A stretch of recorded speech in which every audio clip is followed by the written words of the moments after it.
Hello बच्चों, जो PhD admission करने का कोशिश कर रहे हैं या करना चाहते हैं पीएचडी में, तो भाई ट्रिपल आईआईटी दिल्ली का जो है बहुत अच्छा प्रोग्राम निकला है।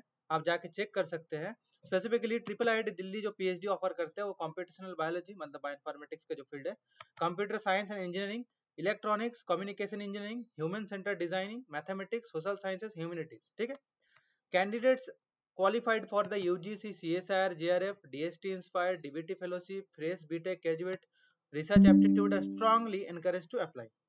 Gate score is not mandatory for the some departments. ठीक है। नीचे आइएगा तो देखिएगा एलिजिबिलिटी क्राइटेरिया क्या है। तो एलिजिबिलिटी क्राइटेरिया यहाँ पर क्लिक कीजिएगा इस जगह में, तो आपका एक पीडीएफ खुल जाएगा। ठीक। इस पीडीएफ में कंप्यूटेशनल बायोलॉजी में जो लिखा है कि बीटेक वाले अप्लाई कर सकते हैं, बी फार्मा वाले अप्लाई कर सकते हैं, एम फार्मा वाले अप्लाई कर सकते हैं, M take, M S, M E, M C A, M S C, MBBS, BDS या उसके इक्विवेलेंट कोई भी डिग्री हो। आपके पास 6.5 स्केल हो, मतलब होना चाहिए CGPA out of 10 in CGPA scale. 60% marks should be there in the percentage degree. ठीक है। कंप्यूटर साइंस इंजीनियरिंग में क्या होना चाहिए, बीटेक होना चाहिए, B, M take, M S, M E, C S C, ये सब आपका होना चाहिए। एटलीस्ट आपका 7.5 स्केल होना चाहिए सीजीपीए स्केल में आउट ऑफ 10 या 70% मार्क्स आपका होना चाहिए। ठीक है। और उसके अलावा यहाँ पर लिख दिया कुछ कुछ एलिजिबिलिटी क्राइटेरिया, उसको भी ध्यान से देखना है। इलेक्ट्रॉनिक्स, कम्युनिकेशन इंजीनियरिंग, उसके बाद नीचे आया ना मैथमेटिक्स। तो ये जो चीजें हैं मैथमेटिक्स में देखिए यूजीसी, सीएसआईआर, एनबीएचएम एक एग्जाम होता है मैथमेटिक्स के लिए, DST GATE score at least 400 rank. ठीक है। तो ये आपका एलिजिबिलिटी क्राइटेरिया है। उसके अलावा ह्यूमैनिटीज के लिए अलग से लिखा हुआ है, देखिए यहाँ पर कि एमए एमफिल होना चाहिए degree, social sciences, humanities, liberal art यहाँ पर होना चाहिए। तो this is the eligibility criteria. ठीक है। उसके अलावा सबसे अट्रैक्टिव पार्ट जो मुझे लगा वो है आपका फाइनेंशियल सपोर्ट।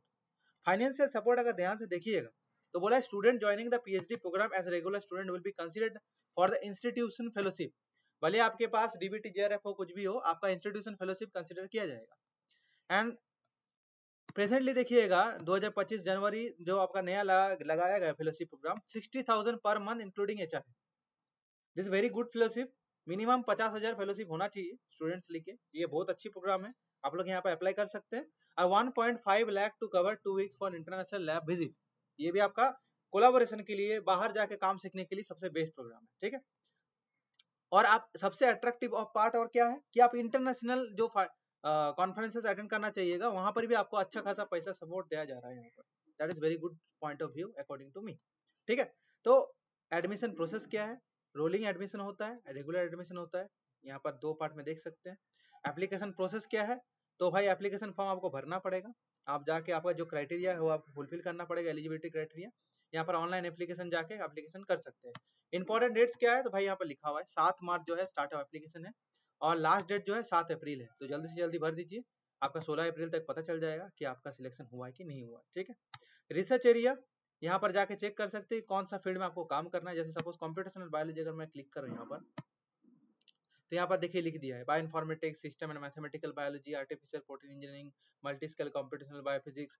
तो यहाँ पर सब्जेक्ट लिखा हुआ है, उसके अकॉर्डिंग आप जाके चेक कर सकते हैं। फैकल्टी चेक कर सकते हैं किस फैकल्टी के अंडर आपको पीएचडी करना है, कैसे काम होता है, क्या पब्लिकेशन है नहीं है, वो आप जाके चेक कर सकते हैं। बाकी ये सिलेबस का पार्ट है। ठीक है। और अप्लाई करना है तो आप यहाँ पे अप्लाई कर सकते हो। तो one of the attractive part तो मुझे फाइनेंशियल सपोर्ट वाला पार्ट लगा, और financial support is very important during your PhD. और प्राइवेट ऑर्गेनाइजेशन ये प्रमोट कर रहे हैं, अच्छा फाइनेंशियल सपोर्ट दे रहे हैं, जो बहुत अच्छी बात है, होना चाहिए। गवर्नमेंट ऑर्गेनाइजेशन में थोड़ा दिक्कत हो जाता है क्योंकि बहुत सारी चीजों के बाद आपका फेलोशिप बढ़ता है, अकेले का डिसीजन नहीं होता है। वही प्राइवेट ऑर्गेनाइजेशन में ज्यादा इजी होता है वो करना। लेकिन प्राइवेट ऑर्गेनाइजेशन में ऐसे मत सोचिएगा, वो मेंटेलिटी लेके नहीं करना है कि भाई गवर्नमेंट है तो अच्छा होगा, प्राइवेट है तो नहीं होगा। प्राइवेट में भी अच्छा पीएचडी हो जाता है, अच्छे अच्छे फैकल्टी वहां पर होते हैं। आप देखिएगा अशोका यूनिवर्सिटी में one of the great scientist वहां पर है रिक्रूटेड, अशोका यूनिवर्सिटी एमईटी में। तो आप हल्के में मत लीजिए प्राइवेट ऑर्गेनाइजेशन को, वहां पर भी आपका अच्छा खासा फैसिलिटी मिलता है, अच्छा खासा आपको गाइडेंस मिलता है पीएचडी में। You should cross check, you should check the faculty, you should check the facility that you want to work, and then you should apply for the PhD programme. बहुत सोच समझ के करना, जहां पर मन है, जहां पर करना चाहते हैं, सिटी प्रेफरेंस है, सब कुछ देखने के बाद ही अप्लाई करना। क्योंकि एक बार एनरोलमेंट होने के बाद फिर जनरली 5-6 साल तक आपको रहना पड़ता है वहाँ पर। ठीक है। तो I hope if you have any query, if you have any doubt, you can put in the comment box. Thank you so much for watching this video. बहुत बहुत धन्यवाद, प्रेम पूर्वक आदर।